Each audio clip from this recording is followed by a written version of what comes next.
Have you checked the children?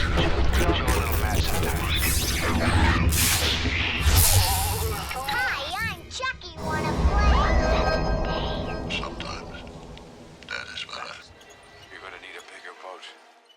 What's up, everyone? Welcome back to The Horror Show. I'm Cecil Laird. And Jaime Fuego here. And we are here to knock out a review real quick since we just did the commentary for our patron SK for the original 1975 Jaws by Steven Spielberg. And the commentary was super fun. We got to watch our first 4K transfer of the movie. It was awesome, and it still holds up after 45 years. I utterly love this movie. It's one of my top 5 movies of all time, and it's just fantastic. I can't believe how well it holds up in 4K and everything. So my overall thoughts are I love this movie. Yeah, it stands the test Really? of time for sure. The digestive time.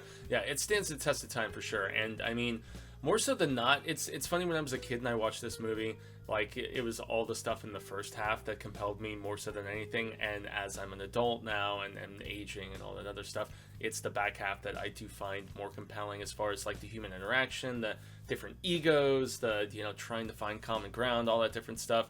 It's so beautifully shot. The score by John Williams is amazing. Mm-hmm. This movie is timeless, legitimately, and with a damn good reason. So, and it's very scary still too.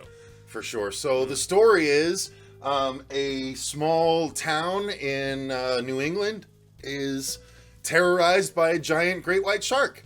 And then the chief of police, Chief Brody, is is left to deal with it. The mayor wants to keep the beaches open. Chief Brody doesn't think they should be.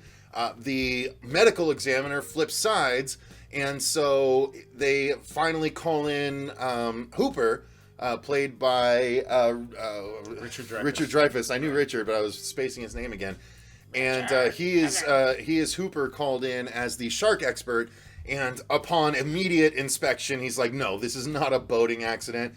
There's a shark. You got to shut everything down. We got to take care of this. This thing's massive. This is not good. And he's so mad about the naivety of everybody within the situation. Yeah. He's like, well, it wasn't naivete. It was obvious cover-up, Yeah. for money purposes. So, so the rest of the movie is Hooper and Brody, and they hire Quint, the shark hunter, to hunt down the shark. And it's a simple premise, but it's such a good, well laid out and well executed story that it stands the test of time, and it has been the basis for numerous movies that are paying homage, ripping off this movie. Yeah. So the story is fantastic in my opinion. Simple but effective. Something is terrorizing the town, and the town folk have to stop it, and it's just done so well. The story is fantastic. Yeah, it's based on a book by Peter Benchley, we should say. Mm-hmm, which I was just about to mention, and the fact that he also co-wrote the script, so that's something to keep in mind. I was not aware of that, at least cognizantly, until this particular rewatch. But man, despite being over 2 hours, it doesn't feel nasty, like long and boring and stuff. Now, granted, it does like plot a little bit once we get our 3 main guys and they're going out to sea and all that other stuff, but that's where it does morph into a different sort of film as far as that camaraderie that I mentioned goes, and it's a different sort of intrigue and building tension and stuff in comparison. And I guess the first half is like more shock and awe and just really to get you that scared, and then the second half, the methodical aspect of it, it's a very well written script, and I know there's a lot from the book, which some people in our live stream are like, yeah, so and so has this going on with this other character, that's spoiling stuff. And that's always going to be the case when adapting literature. You have to trim the fat a little bit. It goes without saying, and I am fine with a lot of the alterations, having read the book myself. And so, I'm 100% okay with it. I feel like they ended up getting like a tighter, fiercer, scarier film out of it in that regard. So the acting is tremendous. Richard Dreyfuss, Roy Scheider. And Quint, whose name I'm spacing off the top of my head, but yeah, everyone was really great. Lorraine Gary as the wife. Everyone is fantastic in the movie. No one is a shortcoming by any stretch. Even the children, man. Yeah, the children are great. Yeah. But Lorraine especially, I love that moment where she's like, first like, let the kids play in the boat, it's fine, and then she opens up the book that her husband's looking at to where the shark is busting through the boat hole, and she's just like, closes the book. Did you hear your father? Out of the water now! Get back. It's like, yeah. So everyone's really great in this. Acting is nothing to sniff at by any stretch. Not at all. Very competent across the board, including like the slimishness of the mayor and all these other characters. A couple of silly like townies. But yeah, which can, I mean, it's 1975, everybody. Right, I mean, right. let's just understand that to be kind of a given. But the look of sheer just, like, practically catatonic terror on his older son after the, are you boys okay? Yeah. Are you okay? You probably shouldn't be out right now. Are after you guys the dude okay? in the pond or the yeah. bay, they call it the pond, yeah. But it's the first, like, real look we get of the shark. And when it comes up and takes It doesn't this come up, guy- it comes sideways. Okay, It's yeah. turned sideways and it comes in and brings the guy down, and then they get another shot of it still there sideways, taking a big bite out of him and Yeah. stuff. And then the leg Then the leg falls, down yeah, and so- everything. And the kid is just like...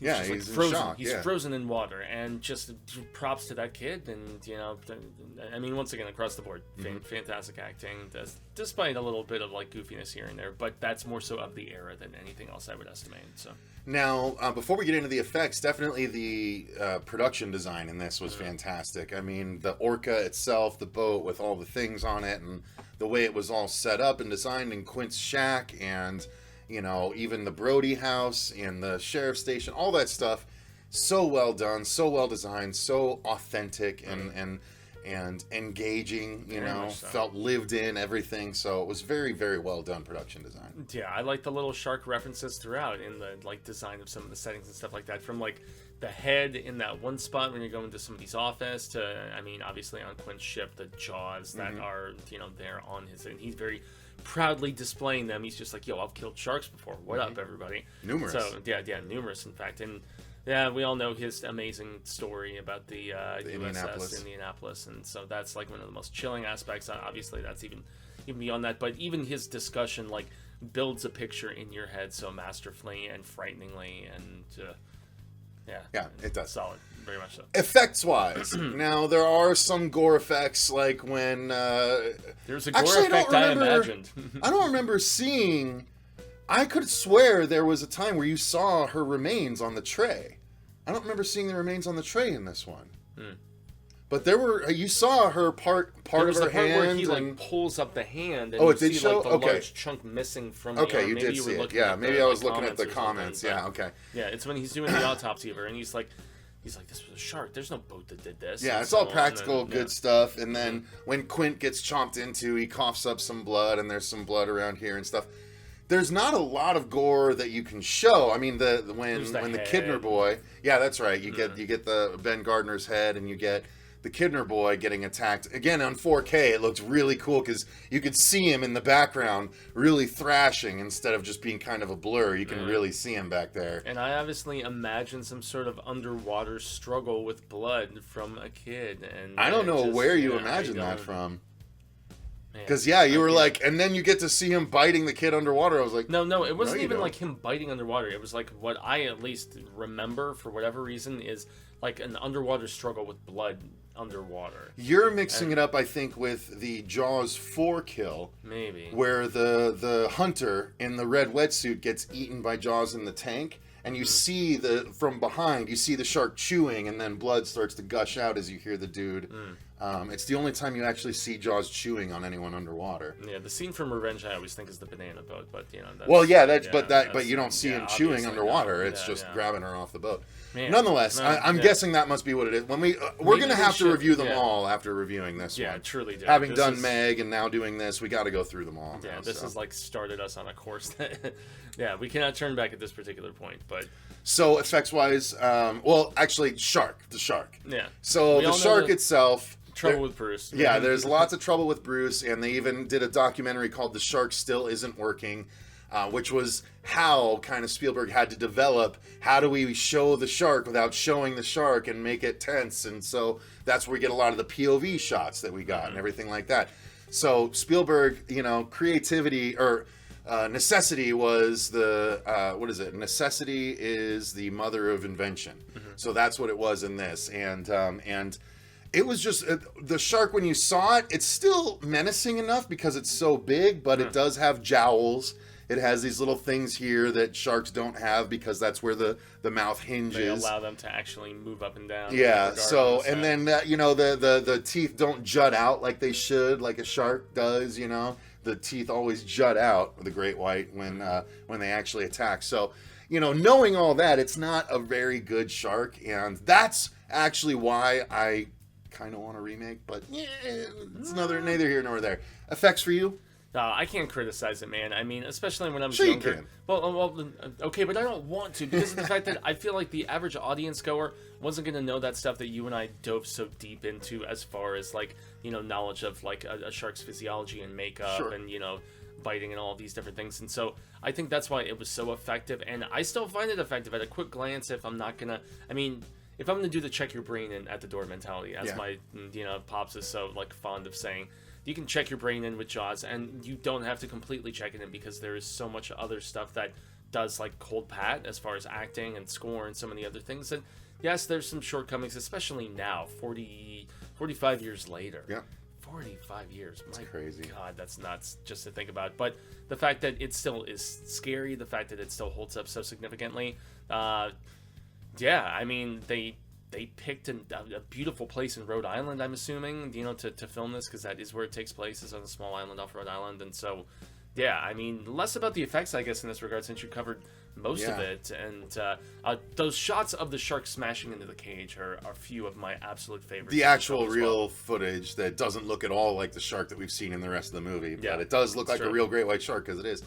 That's good stuff, but Fuego, I wanted to ask Score. you now. Yeah. So I talked about the effects. Why don't you hit on the score then? Yeah, score. John Williams did one of the most iconic bits that we amazing. have ever heard, and I have that vinyl on the way. It's so gorgeous. nice. And Spielberg has actually gone on record to say that he initially criticized it. He thought it was silly and hammy, and it did not implement the dread. But then again, he wasn't hearing it along with the imagery that he was putting together, and so it's almost like, okay, well, you have one thing separately, it's okay, another thing separately, just the same sort of reaction, but when combined together, it almost creates a third voice, a third vision, and it's synonymously more just dreadful. But I was actually taken aback by how adventurous the score in the third act is, where they're on the chase when they have like tagged the shark essentially with those yellow barrels, and they're going after it, and it's like the thrilling, adventurous score.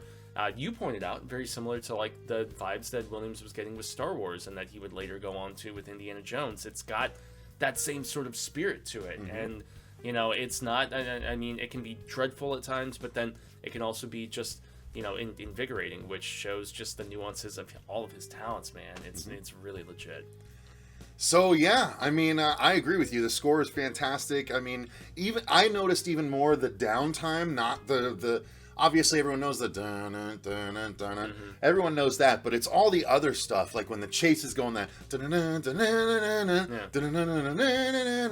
I love that stuff, and like the way the score eerily creeps in during the Indianapolis story, it's so good, so masterfully done. This movie is just an absolute masterpiece.